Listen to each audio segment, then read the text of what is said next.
Don't touch any of the dirt. Don't touch any of the anger. Don't touch any of the fear, any of the... Keep your shoes on. Don't let yourself come in contact with the thoughts that have driven you and your family nuts. Keep your shoes on. In fact, put boots on. Because when you get to holy ground, you'll take your shoes off. But right now, you're on lower ground. You're on your mind. And so it says, gird your loins, discipline yourself. Don't allow any part of you to touch that which is the stain of thought. And keep your staff in hand, which means keep under your own discipline control of the spine. Don't allow the energies of the spine to screw you up. Keep control of the energy of the spine in meditating and lifting yourself up to the bosom of God. Keep your staff in hand. Keep control of yourself. Keep your loins girded. Keep your desires subdued by taking no thought. And keep your shoes on. Don't allow yourself to come in contact with that which is the dirt of the anger and the fear and the guilt, which has blown your life away up to this point. See what you have to do. Stand up. When you said that the energies of the spine, are you talking about, like, don't take heaven by force? Or are you talking about don't let the desire nature take it? Well, I don't understand that. Okay. What is being alluded to is what it says, you keep your staff in hand, is you have got to discipline yourself to be still. Okay? You've got to discipline yourself to be still, not only in the activity of your physical body, but of the activity of your mind. And that takes it. That's why Jesus says a lot of people can't do this. Because you don't practice it. You don't try it. It's like the dog. I was talking to Elliot. He's got a dog that's got a bad back like we have. He says he can't get the dog to go up the ramp. I couldn't get Gigi to go up the ramp. She would come up the stairs, and I'd pick her up. I'd say, no, you don't. And I'd put her on the ramp. And the next night, no, you don't. And I'd put her on the ramp. And I'd put her on the ramp. And I'd put her on the ramp. And she didn't want to go up the ramp. And I figured the whole ramp was going to go down the drain because she ain't going to go up the ramp. But you know what? One day I looked out, and who came trotting up the ramp? Why? Because she practiced and practiced and practiced, and it became part of her second nature. That's what being said here. Take control of this thing. Take your spine is the source of all of these energies which run up the nervous system, and they're driving you berserk by what they're throwing into your mind. Take control of it. Discipline it. Take it into you. Put it under your control. Put it under the control of the God who dwells with it. And I want to show you something here, page 56, verse 14, chapter 12. Okay? Look at that last sentence. Passover. You shall keep it a feast by an ordinance forever. Let me tell you something. The ancients kept the Passover. The Buddhists keep the Passover. The Hindus keep the Passover. Jesus kept the Passover. Christianity abandoned it. Damn. Sometimes you just need a moment. They said, let's have Easter bunnies and hats and jelly beans. And they forgot it. And they said, oh, we're celebrating the resurrection of Jesus Christ. Jesus Christ said, I didn't ask you to celebrate the resurrection of Jesus Christ. I asked you to celebrate the resurrection of Al Bianchi, of Joe Donahue, of Joni Schultz. I've asked you to celebrate the resurrection of yourself. And you can only celebrate the resurrection of yourself when you keep the Passover. His resurrection was his resurrection. Your resurrection requires you to get within yourself and keep that Passover. It is an ordinance forever. And the only organization that has damned it and eliminated it is Christianity. And they did it under Constantine because it was Jewish.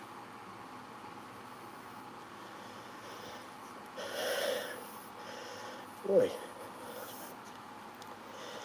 It says in Exodus 12:15, 7 days eat of that unleavened bread. 7 days. And look what it says in Exodus 12:15. Look at the last sentence, okay? For whoever eats leavened bread from the first day until the seventh, your soul shall be cut off. You know what it means? Huh? The first to the seventh chakra is the 7 nerve centers. The thoughts that come into your mind during the period of meditation will cut you off from the very touch of God. If you get in a meditation for a half hour and you get 20 seconds of nothingness, that's all he needs. The other 29 minutes and 40 seconds can be all fakakta. Doesn't make any difference. 20 seconds you were in the arms of the mother and father, and that's all they need. I sit here, my legs crossed, I look, half hour, maybe I get 2 minutes or 3 minutes of nothingness. The rest of the time I'm thinking, all these thoughts come in, this crazy stuff. I don't need to worry about the thoughts that come in with the crazy stuff. That's the left side. I need to say, hey, the right side was in the heart of God for a few moments, for a few minutes.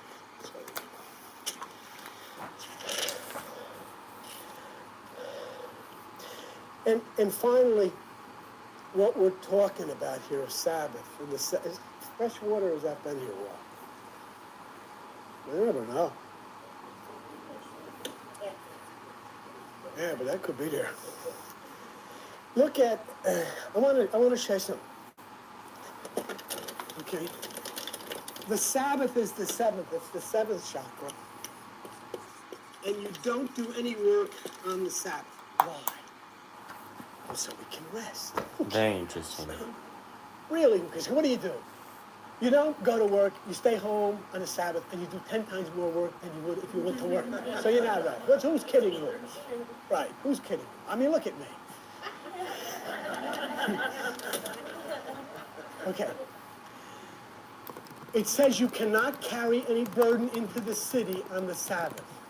That means as you rise in your meditation to that seventh chakra, there will be no thoughts. None of the thoughts that cause you the fear. You can't take them into the holy place. Now, just watching, and we'll wrap it up. Page 425. It's Nehemiah chapter 13. I'm going to do two scriptures and then we're out of here. Nehemiah chapter, where are we? Nehemiah chapter 13, verse 19. All right? And this is what I want to show you. It says in Nehemiah chapter 13, give me a minute. Okay, verse 19. When the gates of Jerusalem began to be dark before the Sabbath, I commanded the gates be shut, that they should not be opened till after the Sabbath. Some of my servants, I said, there should be no burden be brought in on the Sabbath day. Why? When you reach that which is the seventh in your meditation, there will be no thoughts. There will be none of the things that have hurting your mind right now. Right. There will be none of the fears and none of the guilt. They will be relieved. They will be taken, and you will reach a place of rest. Okay? And you know what's good about this, folks? You don't have to wait until you die to find out if this is true. Do it tonight. Do it tomorrow. Do it whenever. And watch it work for you. Watch it work for you. Go one more, and then we're done. Page 637, the book of Jeremiah. I said one more and I lied. I got one more. Jeremiah chapter 17, verse 21. Okay? Take heed to yourself and bear no burden on the Sabbath day, nor bring it in by the gates of Jerusalem. You hear what it said? You don't bring anything through the gates on the Sabbath. The gates of Jerusalem. And right away, you're thinking, oh, that's the city over there where they're having all this.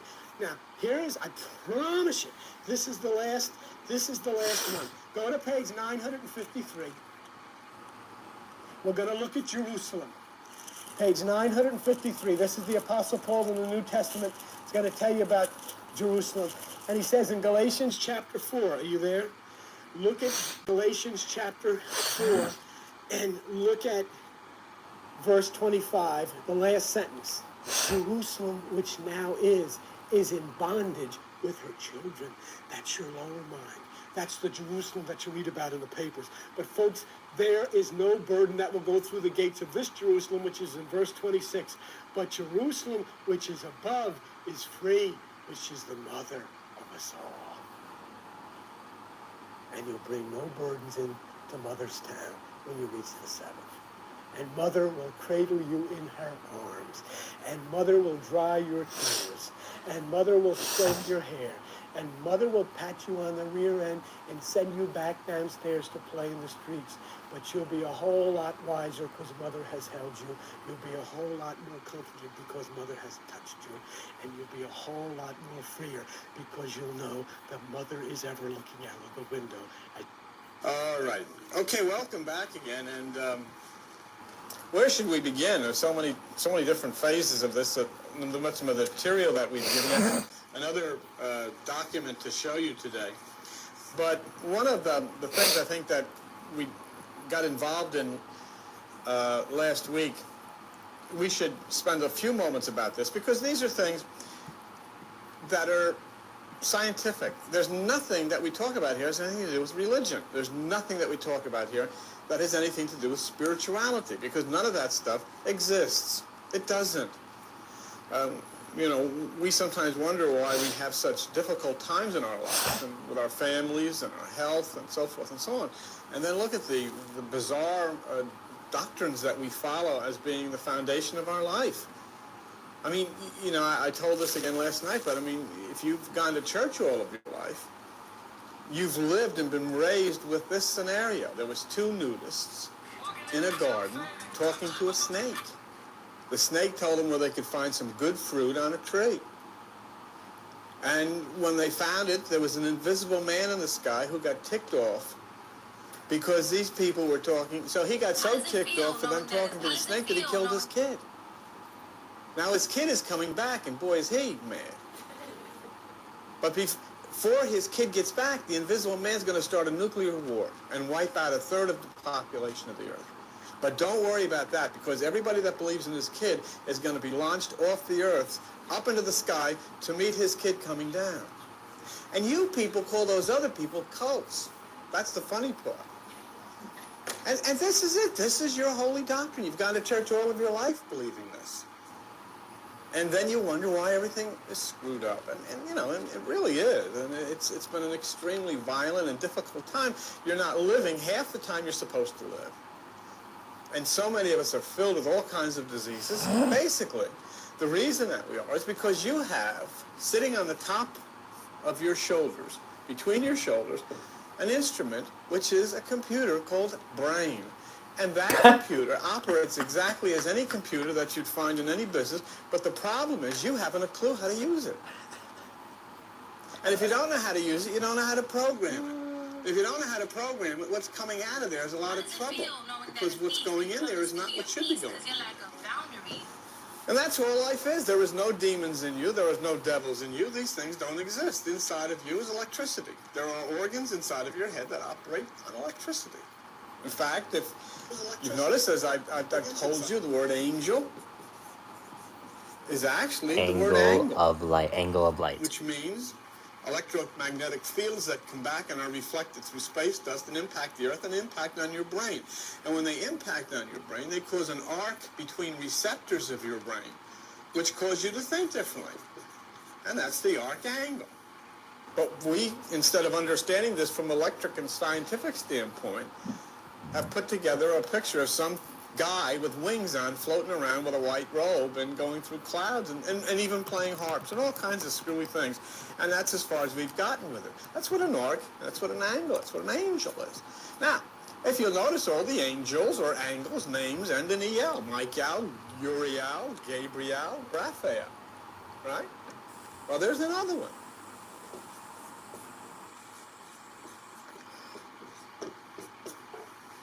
Electric, and that's how this whole thing operates. It's all run by electricity. And I'll tell you something else. Most of us are on overload and burnout because we have not understood how the resistance is necessary to hold the current down from the specific circuits of your brain. You don't know how to do it, and I'll tell you, if you get somebody that puts a computer or an appliance in your house and there's no resistors in there to take care of the current's going to burn it out. And we haven't a clue. We actually have people, there are people in churches all over the world today sitting and hearing bizarre stories about devils and demons and gods and all of these crazy things. And the whole thing is simply a myth talking about a computer that's fed by electricity and is waiting to program into you the actual essence of life if we'd only start to grow up and learn how to use it. Now, one of the things that as we went and we talked about last week, which is interesting, is the fact that many years ago, there was a group in Egypt called Coptics. These people were scientific people, and they said that you were not saved by grace or by faith, you were saved by knowledge, because they were into physics, okay? And they said that they encountered a person of Jesus. Now, just don't worry about all of this myth as to who this person was. That's irrelevant. But this person gave them three things that they should understand. One was a symbol. And he said this was a very important symbol. And this was the symbol. It's a cross with an X laid upon it and these 8 circles. It's in the books of IEOU that comes out of ancient Egypt. You can actually find in most some ancient libraries. That's the symbol right there.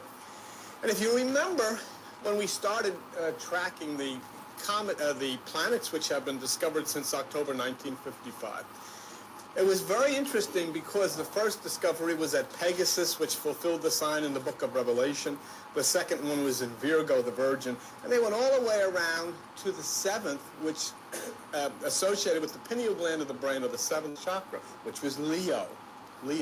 And then the last one, the 8th one, fulfilled also the Bible, which says the last trump would sound, because the last planet was found in Cygnus, the swan, the trumpeter swan. So that was fulfilled. And then there was a just total cutoff of any further discoveries up until recently, okay?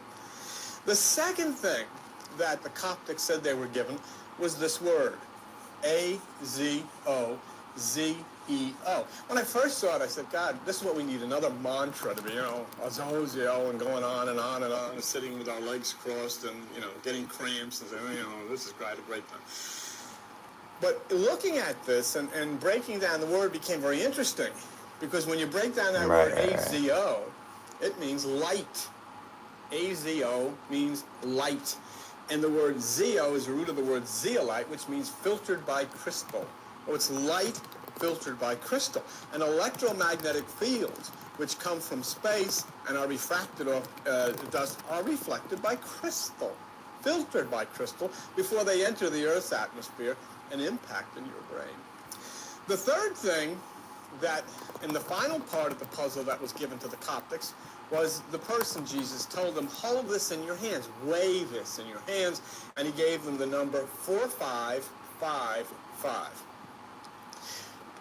When I was looking through astronomy books and looking at galaxies and constellations and the like, one of the things that I found was curious to me was that I found a galaxy or constellation, a galaxy 4565, and then I found one 4535 and 4525. So I asked Debbie to give a call over to the planetarium, and she called the planetarium at the college, and she said to the fellow over there, does the number 4555 mean anything to you? He said, yeah. She said, it does. Yeah, he says, it's a unnamed, very sharply defined galaxy with a very bright center. Wow, it's a galaxy. 4555 is a galaxy. And what then became interesting to us as we got a little further into it was the location. 4555 is a galaxy in the constellation Coma. Remember that galaxies are in constellations. Constellations are not in galaxies. It's a galaxy in the constellation Coma. And Coma is mother and child, therefore fulfilling the prophecy of Devaki and Krishna, Mary and Jesus, Isis and Horus, Buddha and Mom, and all of these kind of things. But then the second part of it is that it's in the zodiacal sign Virgo. Behold, the Lord shall give a sign, a virgin shall conceive. So we track a very, very interesting galaxy in this constellation Coma. And if not, to make the thing even more interesting, Joni Schultz downloaded this off the computer. We have a picture of it. Now, you can sit there and, we can say, God, could this be the location of the place from whence all of this intelligence is coming, from whence all of this instruction is coming, from whence those who are related to you live. I mean, could you be looking at a picture?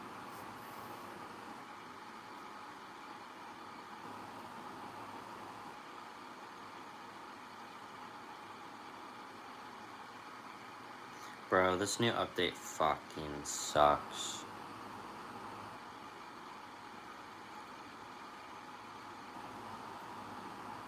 I mean, this sucks. This really sucks.